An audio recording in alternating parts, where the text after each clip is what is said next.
Hi, my name is Anthony Bernacco, and this is my Excel report.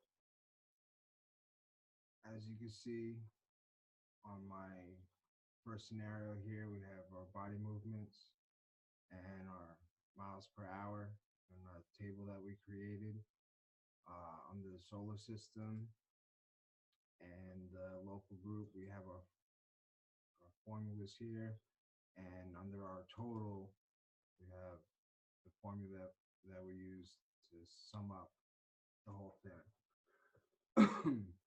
Under here we have our pie graph that we use, that we created. I just dollied it up a little bit. Over here, my screen is so much bigger because I use dual monitors. Sorry. You can see the Earth's rotation is minimal. That's why it's 0%. Shows on the graph. The Earth's orbit, 67,000, shows as 1%, and etc. Moving on to the report. Before I even knew what the scenario was, I had chosen planet Earth. Just because it's one of the most amazing planets, in the universe.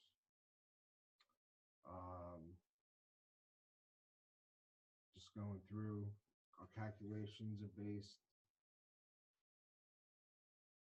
for the Earth's rotation are based on somebody standing on the equator. There's less speed to the north and more to the south. Also, the time of the year relative to the summer and winter solstice would also play a factor in the tilt of the Earth. So we use the calculations at the equator for the Earth's rotation because it's a little bit more constant than the other locations. A system of measurement that could be used would be binary code.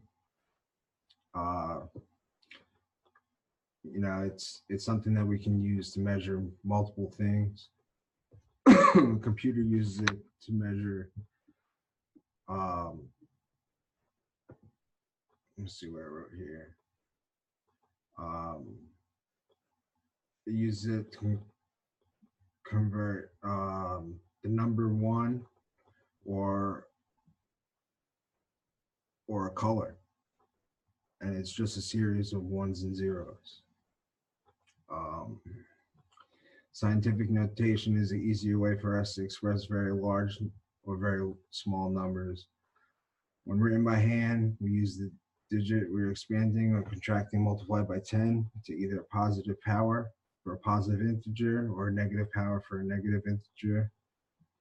And then another way for calculators or Excel to read scientific notation is 1e plus the number, or 1e negative. Okay, let's move on to scenario number 2. Here's the Earth there.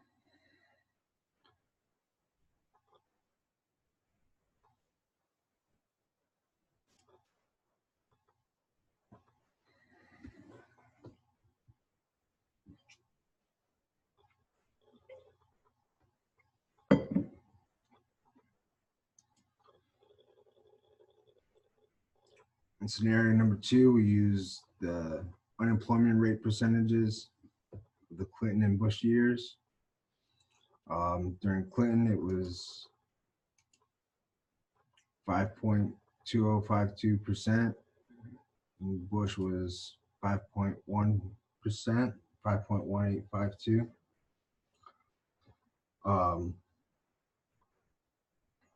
Here we represented each one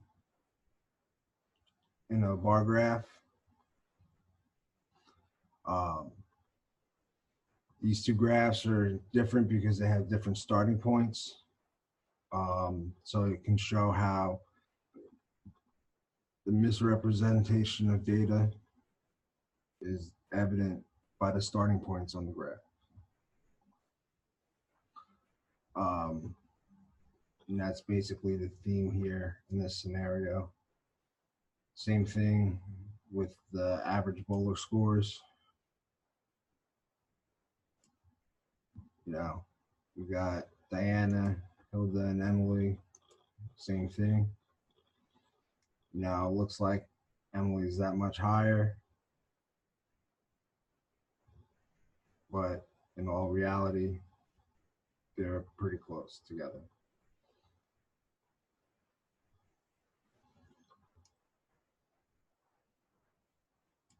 Moving right along.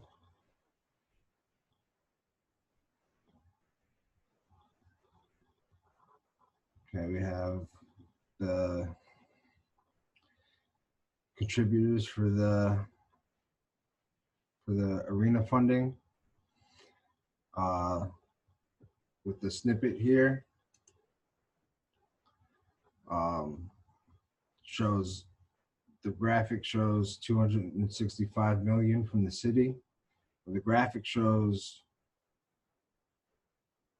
50%, where in reality they they donated 65%. You know, and it's just a misrep. This is just misrepresenting the the actual numbers. Um, moving along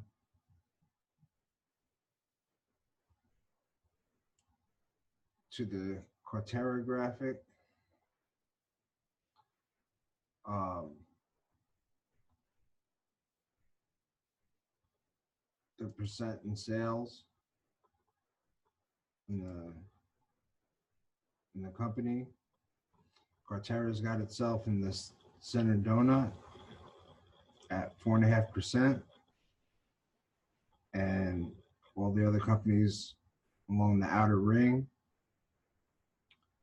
Uh, we did our circumference and our area, or our radius in our area, and we found out that the center of the circle is 15%. So not 4.5% as they want to appear to be. So the 4.5% is actually a lot less than what they trying to show. I think is what I'm trying to say. Um, here's another graphic. If they were put into a pie chart, they would have the smallest sliver. So they're just trying to misguide the viewer into thinking that they contributed more than they actually did. But you can see the formulas here. That's the area of the circle. And that's the area of the smaller one, I believe. And then we divided the two to come up with that number.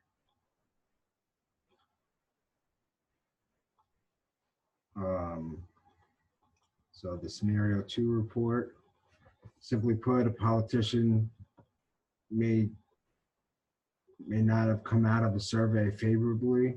So misleading information and misdirection would help hide the truth of that data. You know, and this whole scenario is just about misleading and misdirecting and, and bad data. And starting points. So the best thing to do is to just pay attention to where your starting points and the graphics are that you see. Scooting along to scenario 3, we have our Venn diagram with our table, with our numbers of Americans in millions, and we have our total number of Americans here.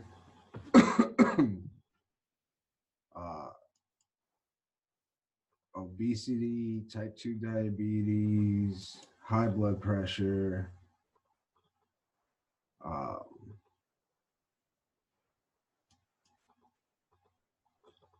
type 2 diabetes, and obesity. All the different, and these are the percent in Americans.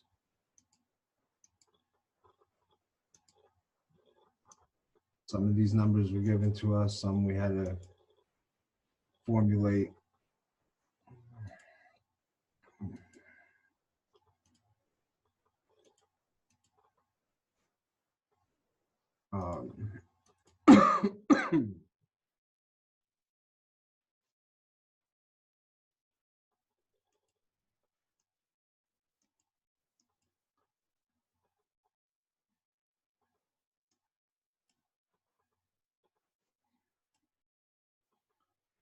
But you can see the overlapping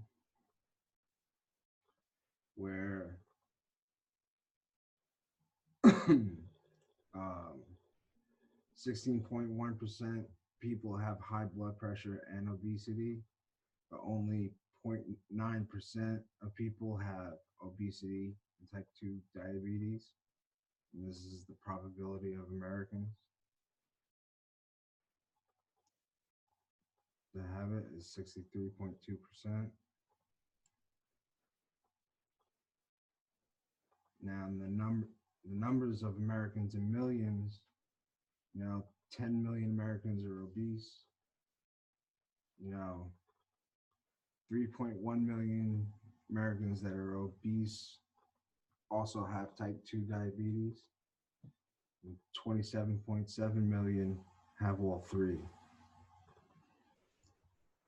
So, it may not be completely related, but these ailments seem to feed off of one another. I myself have pre-diabetic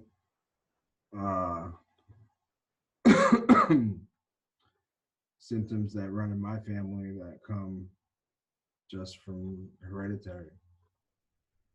So, moving along to number 4. This is where we have our heights of our Army recruits and the heights of our mall shoppers. We have our scatter charts with our trend lines. We have our box and whisker charts. We have our range, our median, mean, with our formulas.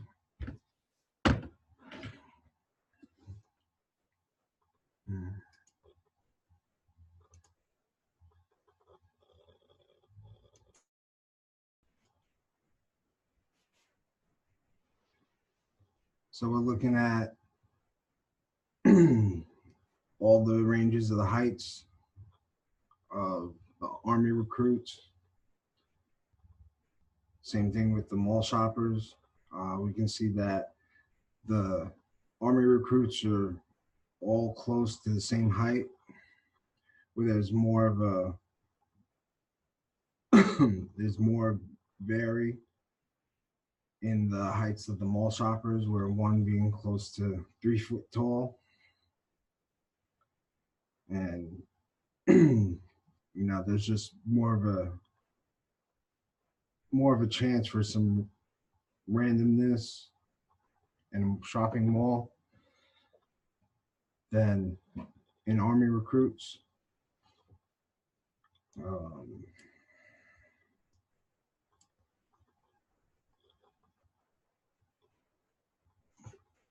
so the standard deviation in the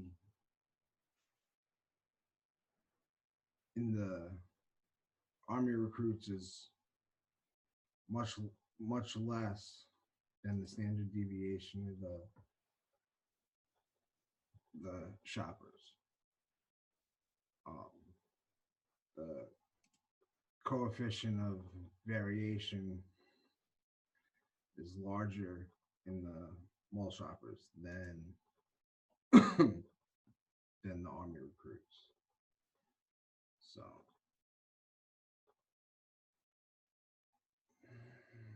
move along. Scenario 5. We have our sleep study with our mean and our standard deviation. And here's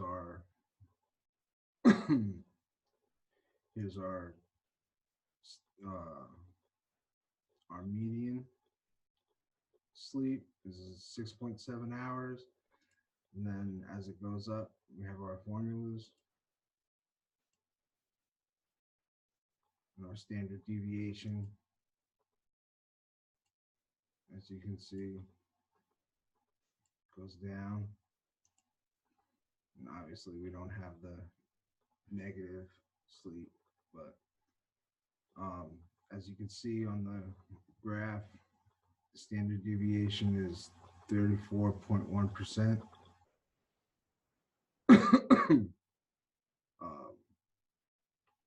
I fall into the second one. I get about 8 hours of sleep a night. I'm old and I go to bed early.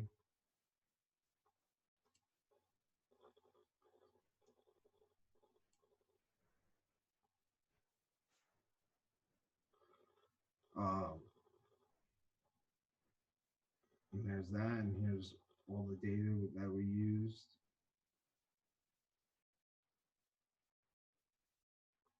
to come up with that.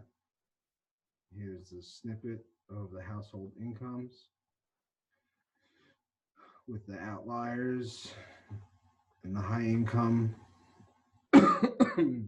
households skewing the mean from the average, skewing the mean from the median, and creating this rat tail down here.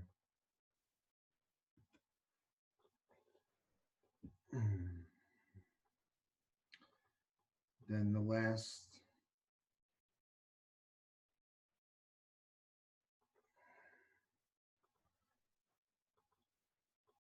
the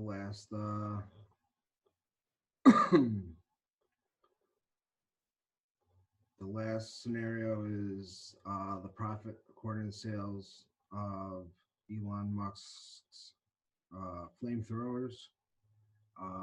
We have our little parabola here. Put my little stars on it so you can see where he started out. I tried to color coordinate it. So it started out at, its profit started out at negative 12,000, which started out right here. At 100, selling at 100 flamethrowers. He was at just about negative 70,000, which is right here on our graph. He right here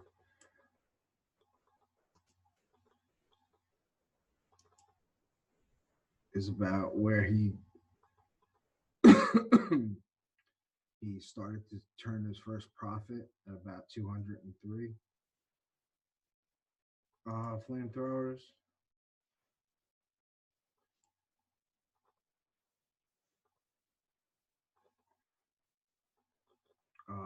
is the math that we did, and then his final big push was up here at around 260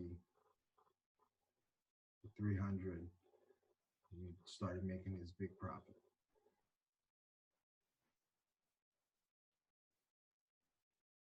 My name's Anthony Bernacco, and that's my Excel report.